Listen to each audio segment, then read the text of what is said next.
भगवान ने प्रकृति को कितना बेहतरीन बनाया है। अगर आप प्रकृति की खूबसूरती को देखना चाहते हैं तो दिन में अपने एनवायरनमेंट को ही देखिए। प्रकृति का जितना सुंदर नज़ारा हम दिन में देखते हैं उससे कई ज्यादा सुंदर नज़ारा हमें रात में देखने को मिलती है। अगर आप रात में आकाश को देखेंगे तो आकाश रात में इतना अद्भुत और मनमोहक लगता है और इसी खूबसूरती का एक महत्वपूर्ण हिस्सा है तारे का टिमटिमाना। लेकिन क्या आपको पता है ये तारे टिमटिमाते कैसे? भगवान ने हर चीज को इतना सिस्टमैटिक बनाया है जिसे जानकर आपको सच में अद्भुत लगेगा। जितना ये टिमटिमाते तारे दिखने में अद्भुत लगते हैं उतना ही अद्भुत आपको ये जानकर लगेगा कि आखिर ये टिमटिमाते कैसे हैं। तो चलिए आज की वीडियो स्टार्ट करते हैं और आपको शुरू से बताते हैं।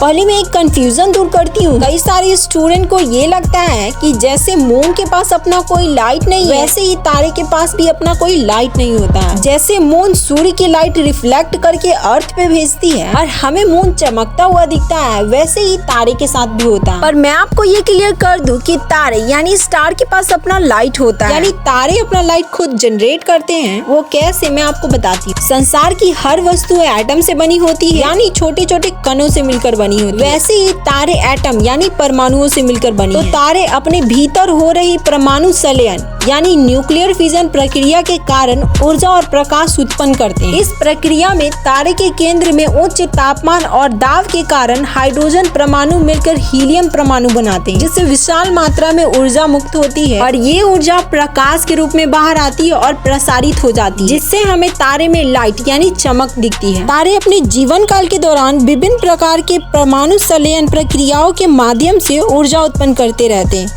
जिसे वो लगातार गर्मी और प्रकाश उत्पन्न करते ही रहते हैं। इसीलिए तारे के पास अपना लाइट होता है और वे स्वयं ही चमकते हैं। ये तो कंफ्यूजन दूर हो गई कि तारे के पास अपना लाइट। लेकिन दूसरा सवाल ये है कि तारे टिमटिमाते कैसे हैं? देखिए, जब तारे की रोशनी वायुमंडल के विभिन्न परतों से होते हुए आती है तो वायुमंडल के विभिन्न परतों में मौजूद वायु और धूल कणों के कारण प्रकाश की दिशा में लगातार परिवर्तन होते रहता है, जिसे हम वायुमंडलीय अपवर्तन कहते हैं। वायुमंडल में विभिन्न तापमान, दाब और संगठन वाले परतों की वजह से प्रकाश की किरण मुड़ती है, जिससे तारे की स्थिति में हमें बदलाव होती हुई प्रतीत होती है। इस कारण से तारे हमें टिमटिमाते हुए दिखाई देते हैं। दूसरी ओर ग्रह अपेक्षाकृत स्थिर दिखाई देती है क्योंकि वे तारे की तुलना में हमारे काफी नजदीक होते हैं और उसकी सतह से प्रतिबिंब प्रकाश की दिशा में कम परिवर्तित होती है। इसीलिए हमें ग्रह स्थिर और तारे टिमटिमाते हुए नजर आते हैं, क्योंकि तारे की लाइट काफी परिवर्तित होती हुई हमारे आंखों तक पहुँचती है, जिससे हमें उसकी स्थिति में हल्का बदलाव नजर आता है, जिसे हम तारे का टिमटिमाना कहते हैं।